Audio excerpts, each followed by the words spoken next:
ஓம் ஸ்ரீ பிரித்யங்கரா தேவியே போற்றி போற்றி. நல்லதே நினைப்போம், நல்லதே நடக்கும். சக்தி பிரித்யங்கரா குழந்தைகளுக்கு இந்த தாயின் ஆசீர்வாதம் என்றுமே முழுமையாக கிடைக்கட்டும். உன்னுடைய பிரார்த்தனை ஒன்று நிறைவேறி இருக்கிறது. நாளை மங்கள வெள்ளிக்கிழமையில் உன்னுடைய இல்லத்தில் இந்த விஷயத்தை உன் தாயானவள் நான் நடத்தியே தீருவேன். என் தங்கமே, அம்மா நல்லதை நடத்தி தர உனக்கு முன்கூட்டியே உத்தரவு தர வந்திருக்கின்ற நேரத்தில் அதை நீ பெறாமல் சென்று விடுவாய் என்றால் உன் தாயானவள் நான் எப்படி அதற்கு பொறுப்பேற்று கொள்ள முடியும்? நீ பல விஷயங்களை இப்படிதான் நடக்கின்ற நேரத்தில் அது நடக்குமா நடக்காதா என்ற சந்தேகத்தோடு நடப்பதை கூட நிறுத்தி விடுகின்றாய். இன்று இந்த தாயானவள் உன்னுடைய இல்லத்தில் ஒரு மிகப்பெரிய விஷயத்தை, மங்களகரமான நிகழ்வினை நடத்தி கொடுக்க வந்திருக்கின்றேன்.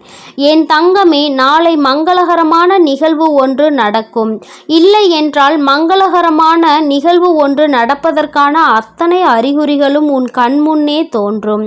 நிச்சயமாக நம் அம்மா ஒருபொழுதும் நம்மிடத்தில் பொய் சொல்லவில்லை என்பதை நீ புரிந்து கொள்வாய். என் குழந்தையே, இந்த தாயானவள் ஒவ்வொரு நாளும் உன்னை தேடி வரும்பொழுதெல்லாம் உன்னுடைய வாழ்க்கையில் நடந்து கொண்டிருக்கின்ற ஏதேனும் ஒரு விஷயத்திற்கு அன்று முடிவினை கொடுத்துவிட வேண்டும் என்றுதான் நினைக்கின்றேன். ஏனென்றால் பிரச்சனைகள் அதிகமாக இருந்து கொண்டிருக்கிறது. நாம் எல்லாவற்றையும் கண்டும் காணாமல் விட்டுவிடுவோம் என்றால் என் பிள்ளைக்கு வாழ்க்கையில் பிரச்சனைகள் இன்னும் அதிகமாகி விடுமே என்ற எண்ணத்தில்தான் அம்மா உனக்கான சில நல்ல விஷயங்களை கொண்டு வந்து உன்னை தேடி வருகின்றேன். இந்த தாயானவள் நிச்சயமாக உன் வாழ்க்கையில் அதனை நடத்தி கொடுப்பேன் என்று நீ நம்புகிறாய் அல்லவா?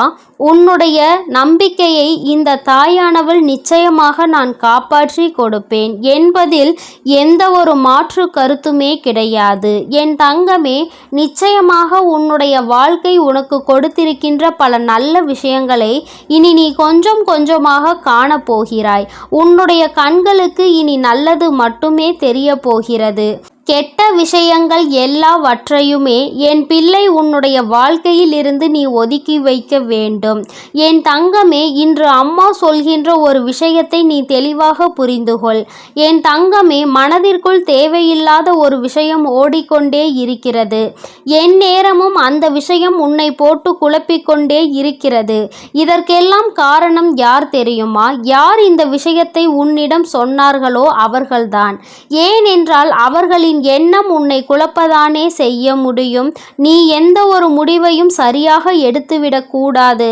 ஒருவேளை நீ சரியான முடிவினை எடுத்துவிட்டால் உனக்கு நிச்சயமாக வெற்றி கிடைத்துவிடும் என்பதற்காக தான் அவர்கள் உன்னை குழப்பம் அடைய செய்கின்றார்கள். இதுதான் விஷயம். இதை இப்படிதான் செய்ய வேண்டும் என்று ஒரு முறை நீ முடிவெடுத்து விட்டாயானால் நிச்சயமாக என் தங்கமே, அந்த விஷயத்தில் நீ தெளிவோடு இரு. யாருடைய பேச்சுக்கும் நீ மயங்காதே. என் தங்கமே, நிச்சயமாக அப்படி நீ செய்யும் பொழுதே வெற்றிக்கு மிக அருகில் நீ நின்று கொண்டிருப்பாய். அதன் பிறகு யாராலும் உன்னுடைய வெற்றியினை தடுத்து நிறுத்த முடியாது. யார் நினைத்தாலும் எந்த ஒரு விஷயங்களையும் உன் வாழ்க்கையில் செய்துவிட முடியாது. உன்னை தவிர உன் வாழ்க்கையில் முடிவெடுக்கின்ற உரிமை வேறு யாரும் கிடையாது. நீ அடுத்தவர்களுக்கு கொடுக்கின்ற இடம்தான் இந்த அளவிற்கு உன் வாழ்க்கையில் அவர்களை விளையாட வைத்திருக்கிறது. என் தங்கமே, ஒருமுறை நீ நன்றாக சிந்தித்து பார்.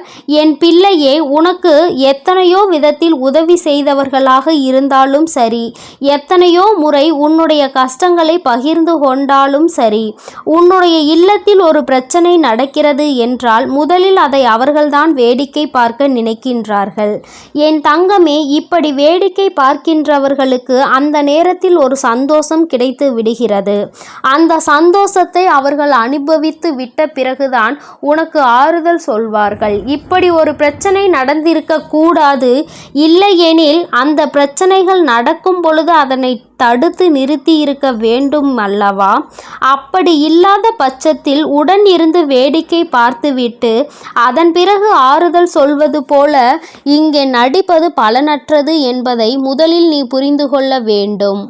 அவர்கள் வந்து உனக்கு ஆறுதலை சொல்லிவிட்ட பிறகு இவர்களை விட்டால் நமக்கு வேறு யாரும் இல்லை என்று ஒருபொழுதும் நினைத்துவிடக் கூடாது. அப்படிதான் எல்லோருமே நினைக்கின்றார்கள். இதைத்தான் உன்னை காயப்படுத்துகின்றவர்கள் தன்னுடைய ஆயுதமாக பயன்படுத்தி கொண்டு இருக்கின்றார்கள் என்பதை நீ மறந்துவிடாதே. என் தங்கமே, இந்த வாழ்க்கை உனக்கு கொடுத்ததை நீ பத்திரமாக பார்த்துக்கொள். இல்லாத ஒன்று, கிடைக்காத ஒன்றை தேடி தேடி அலைந்து அடுத்தவர்களிடம் உதவியை கேட்டு உன்னுடைய தரத்தை நீயே குறைத்து கொள்ளாதே. என் தங்கமே, நல்லது உன் வாழ்க்கையில் நடத்தி கொடுக்க இந்த தாயானவள் தயாராக இருக்கின்றேன். நீ முயற்சிகளை மட்டும் சரியாக செய்து விடுவாய் என்றால் என் தங்கமே, உனக்கென்று வாழ்க்கையில் சில விஷயங்கள் தானாகவே வந்து வாய்த்து விடுகின்றது. அது என்ன விஷயம் தெரியுமா? கூடவே இருந்து கொண்டு குழிப்பறிக்கின்ற நம்பிக்கை துரோகி, தூரத்தில் இருந்தாலும் நம்மை பற்றி புறம் பேசுகின்ற ஒரு உறவு, இடம் பொருள் தெரியாமல் மனதில் பட்டதை சற்றென்று பேசிவிடுவது, இவை அனைத்துமே உன்னுடைய வாழ்வில் உனக்கென்று கிடைத்தவை. இவையெல்லாம் உனக்கு சரியா தவறா என்பதை சிந்திக்க வேண்டிய நேரம் கூட உனக்கு இல்லாமல் நீ இருக்கின்றாய். என் தங்கமே, உடன் இருந்து கொண்டு நம்பிக்கை துரோகம் செய்பவன் எல்லோருக்கும் யாரேனும் ஒருவர் இருக்கத்தான் செய்கின்றார்கள். அதுபோலதான் இத்தனை தூரத்தில் இருந்தாலும் உன்னை பற்றி புறம் பேசிக்கொண்டே இருப்பவர்களும் இருக்கத்தான் செய்கின்றார்கள். எத்தனைதான் மற்றவர்கள் முன்னிலையில் நம்மை நாமே அசிங்கப்படுத்திவிடக் கூடாது என்று நினைத்தாலும் உன்னுடைய பேச்சினை கேட்பதில்லை உன்னுடைய மனது. உன்னால் அதனை கட்டுப்படுத்த முடியவில்லை. இடம் பொருள் என்றெல்லாம் தெரியாமல் நீ பேசி விடுகின்றாய். உனக்கான அவமானத்தை நீயே தேடிக்கொள்கின்றாய்.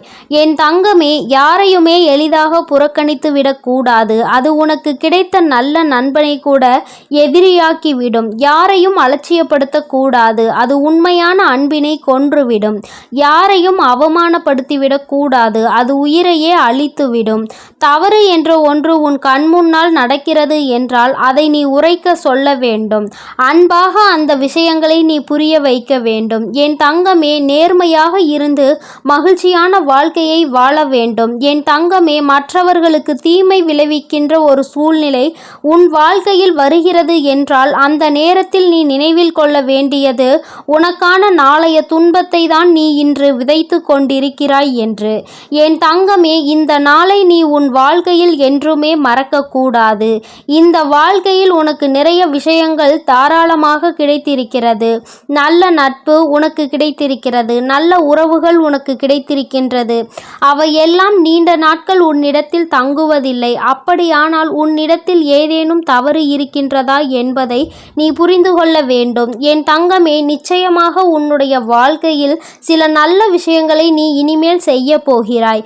அதற்கு இந்த தாயானவள் உனக்கு துணையாக நிற்கப் போகிறேன். நாளைய வெள்ளிக்கிழமையில் என் குழந்தைக்கு வாழ்க்கையில் ஒரு மிகப்பெரிய மாற்றத்தை நான் கொடுக்கப் போகின்றேன்.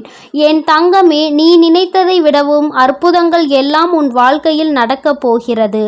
மங்களகரமான நிகழ்வுகள் உன் இல்லத்தை தேடி வருகின்ற நேரம் என் குழந்தையின் முகத்தில் இருக்கின்ற சந்தோஷத்தை இந்த தாயானவள் நிச்சயமாக காண்பேன். நான் அல்லவா இப்பொழுது உனக்கு வாக்குறுதி கொடுத்திருக்கின்றேன். அதனால் மன நிம்மதியோடு நாளை இரவுக்குள் இந்த தாயானவளின் வாக்கு உன் கண்களில் பட்டுவிட்டது என்றால் போதும். உனக்கு நிச்சயமாக மன நிம்மதி கிடைத்துவிடும். என் தங்கமே, எந்த சூழ்நிலையிலும் பேசுகின்ற வார்த்தைகளில் மட்டும் அதிக கவனத்தோடு இருக்க வேண்டும். யாரிடம் பேசுகிறோம், என்ன பேசுகிறோம் என்பதில் எப்பொழுதும் தெளிவு இருக்க வேண்டும். உன்னுடைய நாவை அடக்க பழகிவிட்டால் இந்த வாழ்க்கையில் எல்லாவற்றையும் உன்னால் நிச்சயமாக எதிர்கொள்ள முடியும். என் அன்பு குழந்தைக்கு இந்த தாயானவளினுடைய ஆசீர்வாதங்கள் எப்பொழுதும் முழுமையாக கிடைக்கும். என் தங்கமே, அதனால் நீ எதற்காகவும் கலங்காதே. எதை நினைத்தும் வருந்தாதே. நீ நல்லதையே நினைத்தால் உன் வாழ்வில் எப்பொழுதும் உனக்கு நல்லது மட்டுமே நடக்கும் என்பதை நீ மறந்து விடாதே. ஓம் ஸ்ரீ வராகி தாயே போற்றி போற்றி. ஓம் ஸ்ரீ வராகி தாயே போற்றி போற்றி. ஓம். என் அன்பு குழந்தைக்கு இந்த சக்தி பிரித்யங்கராவின் அன்பும் ஆசீர்வாதமும் முழுவதுமாக கிடைக்கும். ஓம் ஸ்ரீ பிரித்யங்கரா தேவியே போற்றி போற்றி. ஓம் ஸ்ரீ பிரித்யங்கரா தேவியே போற்றி போற்றி.